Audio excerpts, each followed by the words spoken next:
Alrighty. Oh boy. I actually just wanted to relax for a second and kind of do a test. A little bit of a test. Because I don't remember if I actually did this. So I actually have my pile. Oh, AC just kicked on. Perfect timing. So I have my pile. The PD USB PP10. One of those insanely long ones. And long titles.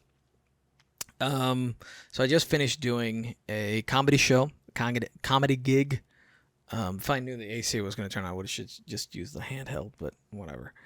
You probably can hear that bad, whatever. Just did a comedy gig in Lufkin, and it went over as well as I thought it would.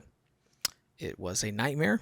So far, I think I've done about 30 gigs in Lufkin, Texas, which is where I started doing comedy.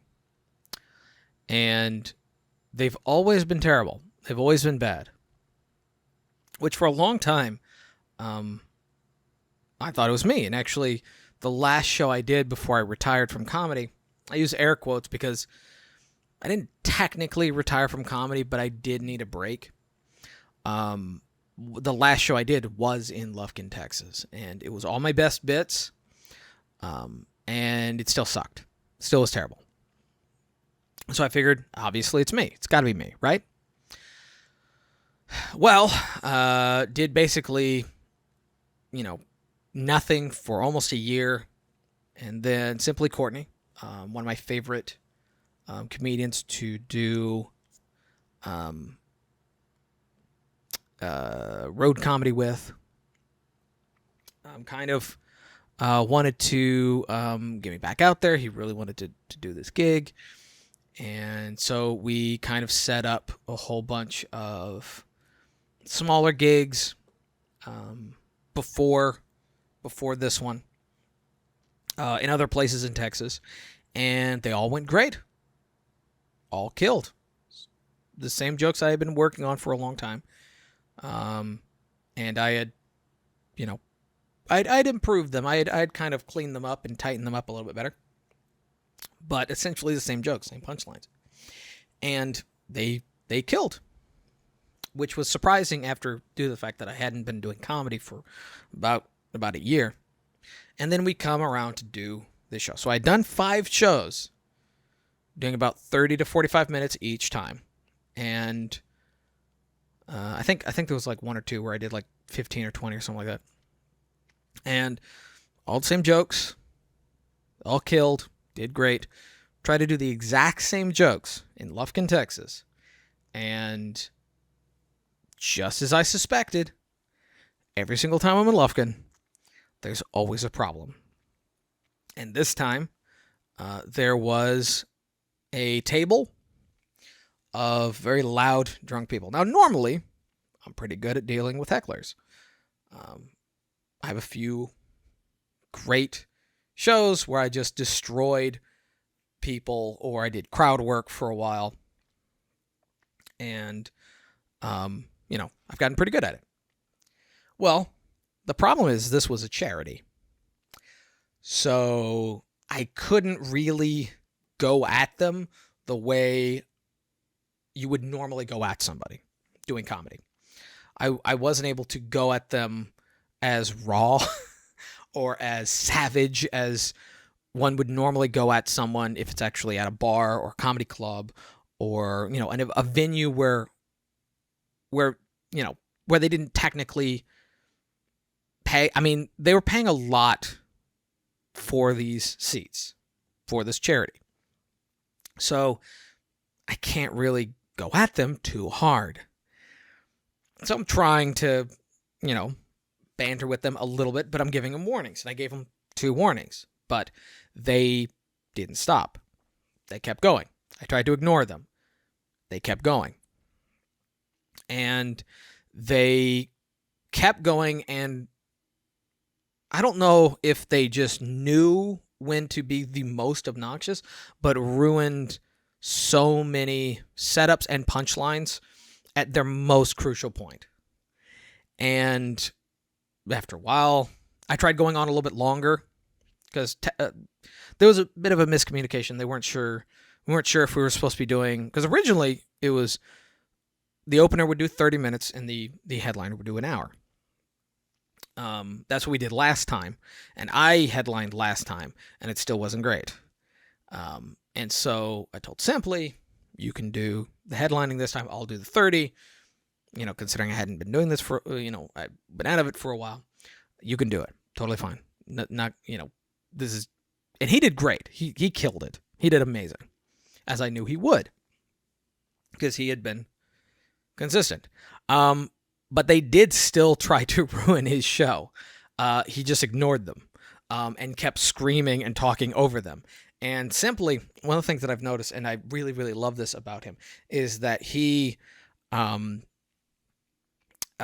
keeps going. He keeps his momentum. So he doesn't have as few pauses and breaks. A lot of my comedy has pauses and breaks to kind of let it kind of simmer before presenting the punchline or the twist. Kind of gives people a second to catch up, kind of thing. And his is just keep going. Like, it's almost like he never breathes. And which worked better because even though there was a whole bunch of time where they kept shouting, he was able to basically go over them, higher energy, and talk over them and just keep going. And also by that point, there was a couple of them at that table that had basically left. What sucked was there was a whole bunch of people who had just gotten up and left in general because of that table, and really, really pissed me off.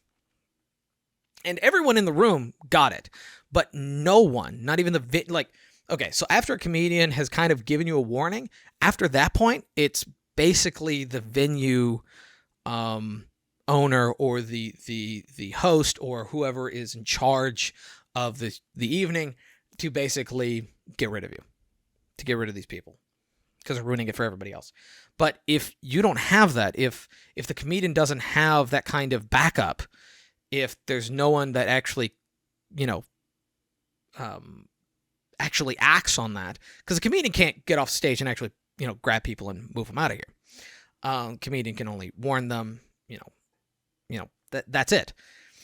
So that ruined it kind of for a lot of people. And if I didn't expect it to be as bad as it was, it probably would bother me more. But knowing that I had done so many shows with Simply beforehand that were really good, that I was proud of, that everyone that got laughs on the large punchlines, the small punchlines, some setup stuff, got laughs where it was supposed to get laughs.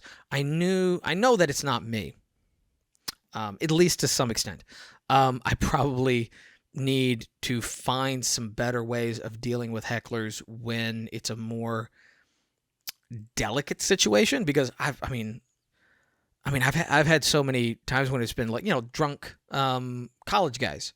Oh, they're easy. You can destroy them. Like, it's no problem. You put them down in a way that everyone laughs, at them, and it's over. It's over. It's done. But drunk women, it's a little bit more tricky, especially when they're in a group, when they have strength in numbers. And the worst part is this is almost exactly the reason that I had taken a break from comedy and retired from comedy in the first place, is I had done 3 shows, I think it was just 3, in a row, at bars, at comedy clubs, at venues where respect for the entertainment and the entertainer is supposed to be there. But I kept getting groups of, 30 to 45-year-old women, like 25 to 45-year-old women, drunk and group in numbers. Drunk women, when they have strength in numbers, is the worst thing for a comedian. Yeah. So I had, that was like the whole reason that I had wanted to take a break from it to begin with. So, but I'm not going to quit. I'm just going to not jump on the literal next gig that comes my way. Probably going to take a little break because it does kind of bother me. And I just wanted to kind of put that out there because I know there's a lot of people that were wondering why I don't kind of advertise my shows a little bit more. Mostly just because if there's in certain venues or certain clubs or certain areas where I know there's going to be a problem. Because I don't work blue. But at the same time, I don't do family friendly. I mean, the topics that I talk about are adult, even though I'm not crass, I'm not over the top. I just like to talk about like adult things. Adult topics. That's not weird. But there are certain venues that I know that I'm going to have more trouble with than others. And before, what I used to do is I used to try to tailor my entire show based on, and not even really tailor it, because I would try to basically freestyle an entirely new show that I hadn't even prepared for the group that I was in front of. The problem is I would never actually know what would actually make them laugh. So I'm trying to freestyle stuff that I think they're going to like. Ends up not being stuff that they're going to like because I don't know them. I haven't felt the room yet. So why would I try to freestyle, improv, some comedy that I haven't written, that I haven't practiced? So now these are my jokes. This is what I've practiced. This is what I've written. And I'm going to keep working on those. There's going to be some venues that it's going to work at. There's some that's just not. And I'm not going to tailor my entire set for venues that I'm just not prepared for. I'm still going to try to do my best. I'm still going to try to entertain, but I'm not going to set myself up for I'm not going to change who I am. I'm not going to do comedy that isn't me. I'm going to try to try to be myself. And if it just doesn't work at that venue, it just doesn't work at that venue. It just doesn't work at that event, what have you. Still going to try to do my best. And I'm always going to try to do crowd work as at the beginning. And if there is a joke that's just, maybe isn't landing, I'll try to, get people's, kind of get a read of the room with a little bit of crowd work. That's worked many, many times. Did that in the past 5 shows. But yeah, I feel really, really bad inviting people to shows that I know are not going to be good. I would rather bomb in front of strangers than in front of people that I know, because then, next time I see them, like I feel like I've let them down. If it's like it's a bunch of total strangers that are just drunk and acting stupid, I don't feel as bad about that than if it was friends and family that were there. It's like I wanted to do my best for them. Still want to do my best for everybody, but now there's not this lingering, self-loathing, self-hatred, whatever. So, but I am starting to get a feel for venues that I feel are best for what I do, for my jokes, and I'll try to do more of those, and maybe in the future, do, an actual show, which me and Simply are actually planning, or at least we had talked about it. I don't know if we're technically actually planning next year to actually record an album. And I would basically be his opener, and he would do, his show. It would technically be his album, but I would be attached to it. If I end up doing a full hour, then basically we'll be recording 2 albums, but I imagine doing like 20 to 30 minutes, just kind of be like his opener. But we'll see. We'll see how that goes. And then that would be more something that I would actually invite people to. Not this. So, I'm going to sleep okay, I guess. But yeah, for those who are wondering why I don't make bigger deals about it or call out more people, that's mostly it, because I knew this one was not going to be the kind of show that I would be proud of and the kind of show that I would want people to see. There will be some of those, and I will make a big deal about it. But until then, don't worry about it. So yeah, that was just kind of an answer to that, because there's a bunch of people that were wondering. But yeah, it's going to be it. Yeah, very interesting that this actually worked as well as it did. Interesting kind of podcasty kind of thing. But yeah. All right, well, bye.